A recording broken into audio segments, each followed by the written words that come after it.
All right, here's episode 77 of EO Radio Show. The title of this episode is California Regulation of Charitable Fundraising Platforms, Part 2, Reporting, Due Diligence, Record-Keeping, and Disclosure Rules.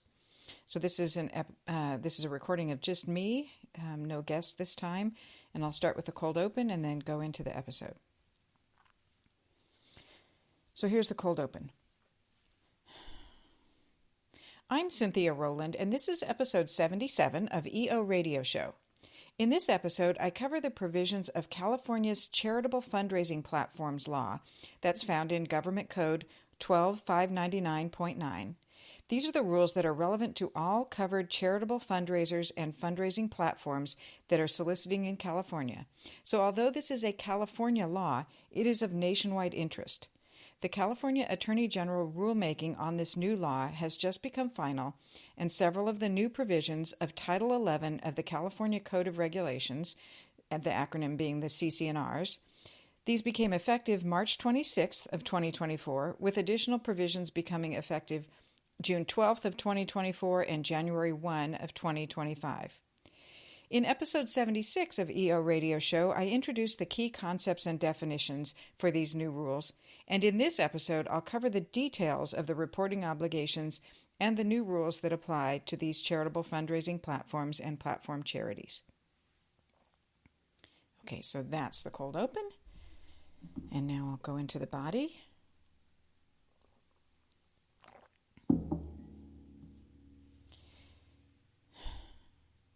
I'm going to venture to say that just about every charitable organization in the United States will be touched by these new California rules, whether they are a recipient of contributions generated on a platform or are actually operating as a platform charity.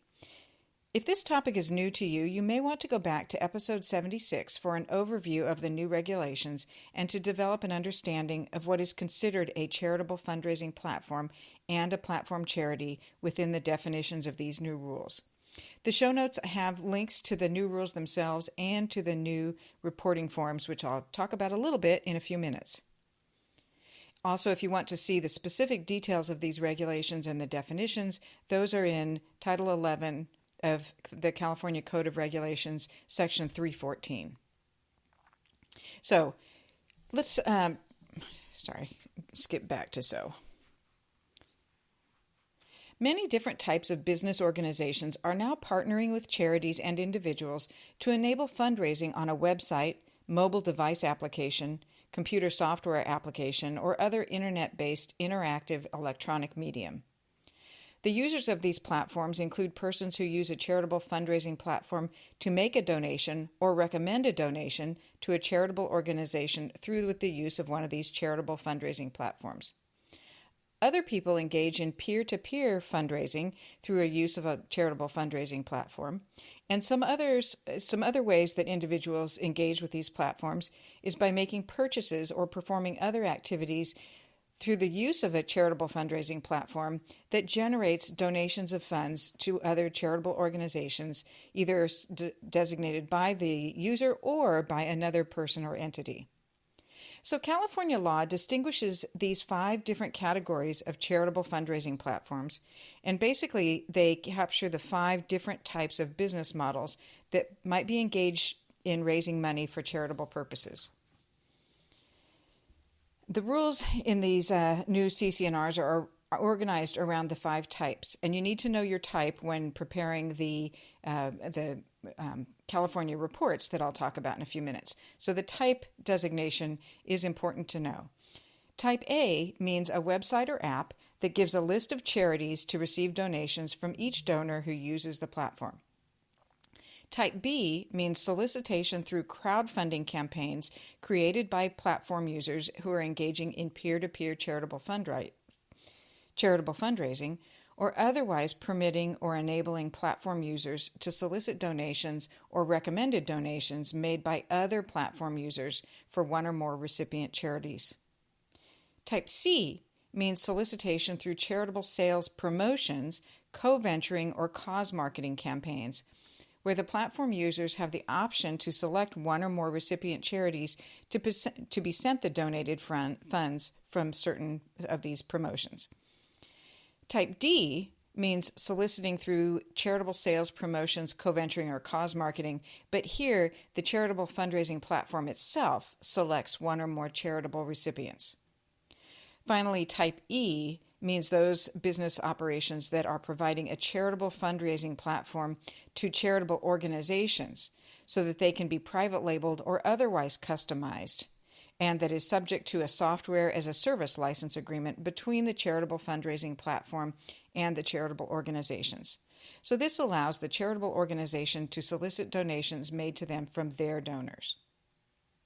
Note that for these regulatory purposes, charitable fundraising platform specifically excludes the following: the charitable organization's own platform that solicits donations only for itself.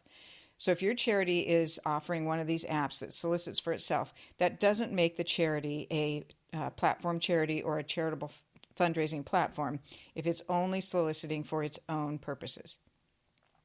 The second excluded form is vendors that solely provide technical or support services to a charitable fundraising platform so that the platform itself can function and operate.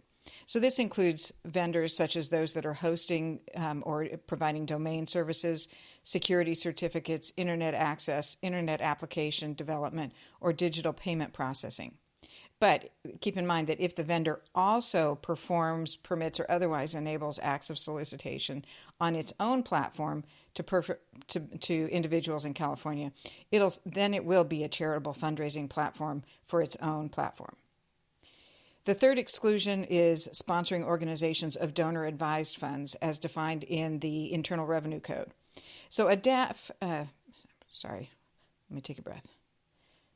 So a DAF sponsor that solicits donors to open donor-advised fund accounts or similar accounts receives recommendations from donors on charitable organizations that may receive grants of funds previously donated to the sponsoring organization for a donor's donor-advised fund account.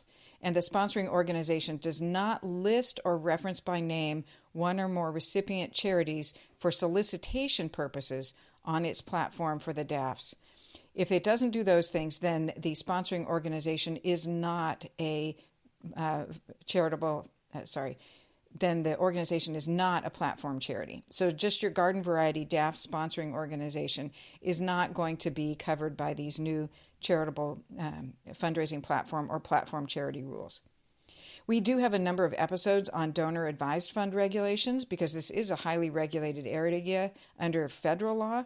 So for more information, if you need to know about the rules that apply under the Internal Revenue Code to DAF sponsoring organizations, check out the show notes or our playlist on the YouTube channel.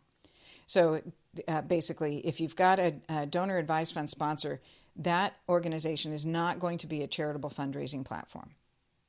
So moving on to what is a platform charity. For purposes of these regulations, platform charities are organizations that are described in Internal Revenue Code Section 501c3 and are in the business of having a fundraising platform on the internet so that they can collect charitable contributions for disbursement to other charities. Note that the term platform charity also excludes sponsoring organizations of DAFs, with the same exceptions as I mentioned a few minutes ago for the charitable fundraising platforms.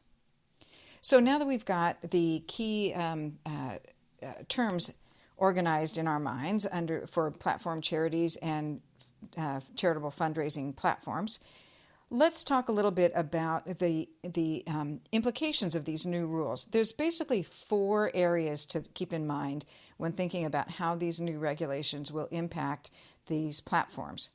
And these 4 areas are reporting requirements, diligence requirements, disclosure and consent protections for the users of the platform and the recipient charities, and finally, record-keeping requirements for the platforms. So let's start with reporting. Here's a rundown of the new initial registration requirements, annual renewals, and reporting requirements that will apply to these platforms. The California Registry of Charities and Fundraisers has 4 new forms designated in the PL series. The PL-1 form is for charitable fundraising platforms to register, and the registration fee is $625. Then the PL-2 form is used by the charitable fundraising platform to renew that registration every year, and that fee is also $625. PL-3 form is for platform charities. The PL-3 form is used by the platform charity to identify its charitable fundraising platform partner. And then there's the final form. It's not a final form. It's the final one I'm going to mention. There's the final reporting form called the PL-4, which is used by the platform charity to report on the fundraising activities on internet platforms for the previous year. The due date for the PL-4 will be July 15 of the following year, so 2024 activities would be reported in July of 2025.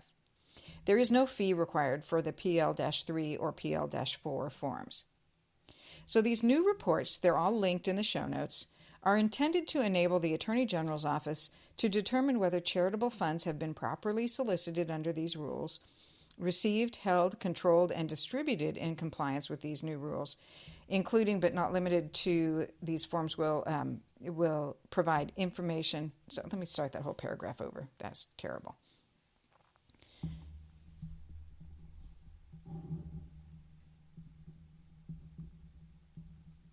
Okay. One more time. The new reports are intended to enable the Attorney General to determine whether charitable funds have been properly solicited, received, held, controlled, and distributed in compliance with the new rules.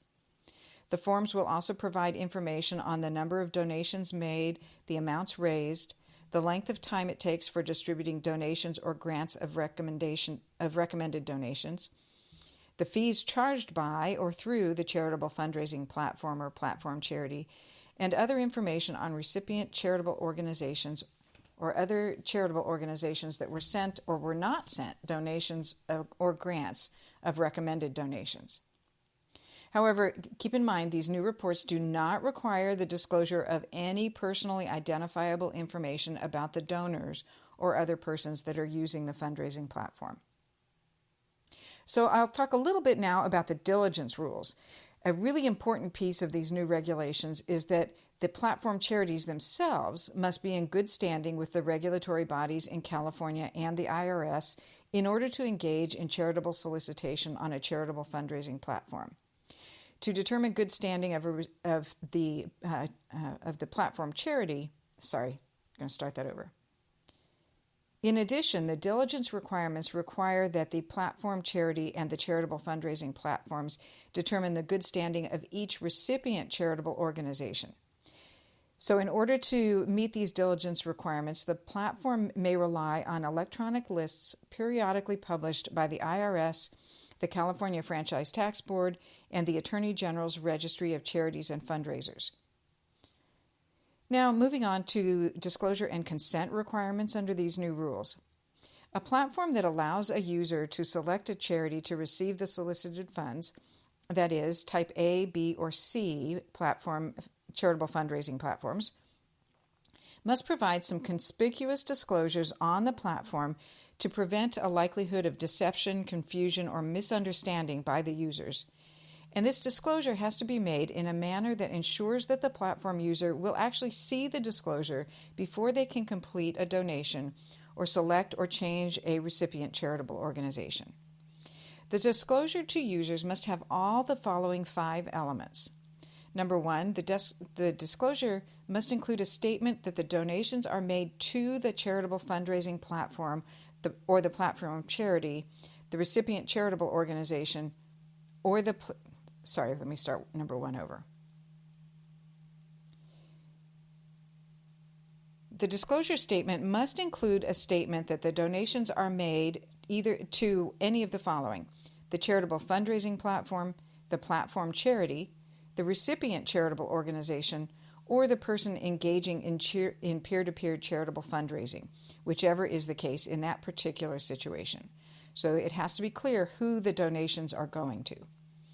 Number 2, the disclosure has to include a statement that the recipient charitable organization might not receive the donations or grants or recommended donations, with an explanation identifying the most pertinent reasons under which a recipient charitable organization might not receive the funds.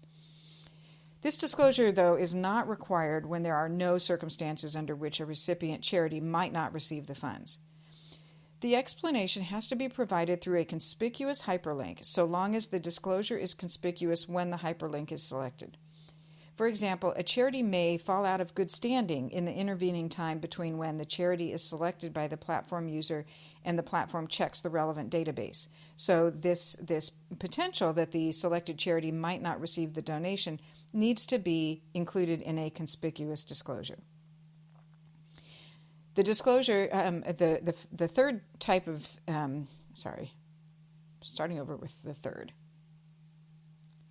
The third element of required disclosure is that the website must also disclose the maximum length of time it takes to send the donation or a grant of the recommended donation to the recipient charitable organization, with an explanation as to the length of time, unless the donation is sent contemporaneously, that is, immediately, to the recipient charitable organization after the donation is made. The explanation as to the maximum length of time may be provided through a conspicuous hyperlink, so long as the disclosure is conspicuous when the hyperlink is selected. The fourth criteria is that the disclosure, importantly, must detail the fees or other amounts, if any, that are deducted from or added to the donation or a grant of the recommended donation that is... That's a run-on sentence. Starting with number 4 again. Number 4, the disclosure must detail the fees or other amounts, if any, that are deducted from or added to the donation or grant of the recommended donation and which are charged or retained by the charitable fundraising platform or the platform charity or any other partnering vendor other than digital payment processing fees. So the credit card fee doesn't need to be disclosed, but all other costs of using the platform to send the money to the charity has to be disclosed. And finally, the fifth requirement for disclosure to the users is that there must be a statement as to the tax deductibility of the donation. This disclosure is not required for Type C platforms, those that are involving cause marketing, co-venturing solicitations, because the platform user in those scenarios is not entitled to a charitable contribution deduction for the purchases made that trigger the contribution to charity. So another aspect of these diligence and consent rules is that the platform must also play fair with the recipient charities. These new rules provide that the platform must obtain the written consent of each recipient charitable organization before using its name in the website. Now, this written consent is not required for platform types A, B, and C, where the user selects the charity, if, in addition to all the other provisions of these rules and regulations under California law, the following 4 requirements are met. So consent's not required if these 4 things are satisfied. First, the platform only references publicly available information about the recipient charities, such as the charity name, address, telephone number, internet website,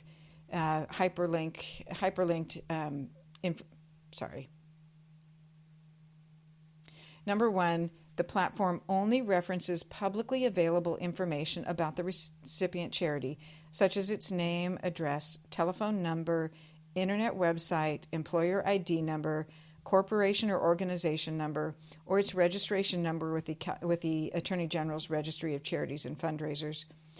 In addition, things like the classification with the NTEE, that's the National Taxonomy of Exempt Organizations System, publicly available information from the recipient charity's tax or information returns filed with the IRS, publicly available information from the recipient charity's reports filed with the AG's office, or other information that's set forth in the applicable California rules. So basically, the platform can include all the public information about the charity, about the recipient charities, and it's not required to get the charity's consent. So that's the first of the 4 requirements. The second requirement is that the platform, in addition to any of this public information, the platform has to conspicuously disclose before the platform users can complete a donation or select or change the recipient charity for their action.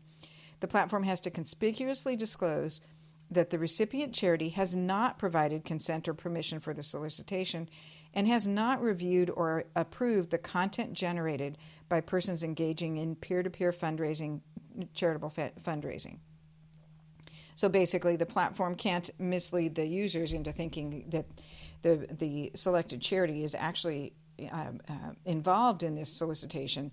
It's only its publicly available information that's provided, and the charity is not part of the intended program or hasn't consented to it.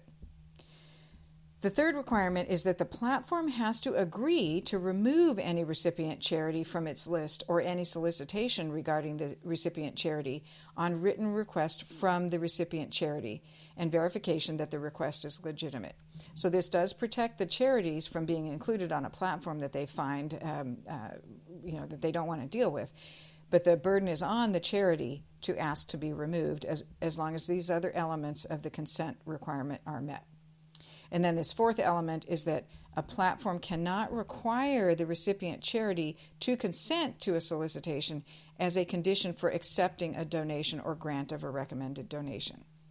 So there's some pretty good protections for the charities as long as the charity is vigilant and tracks down all the platforms that are using its name and soliciting for it, and satisfies itself that it is comfortable with being included on that platform.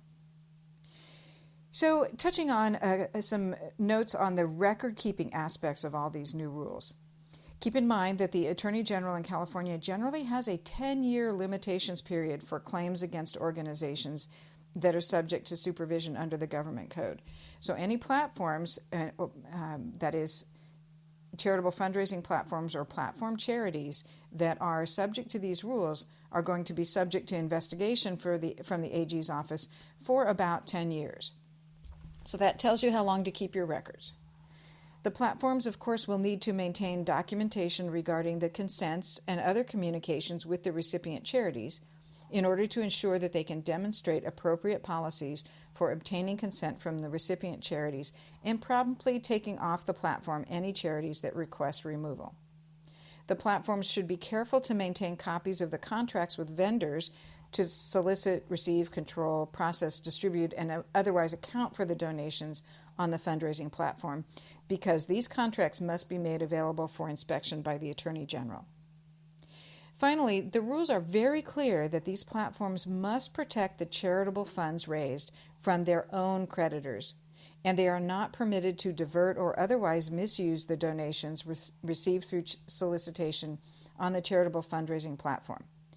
The platforms must hold these solicited funds in a separate account or accounts separate from other funds belonging to the platform.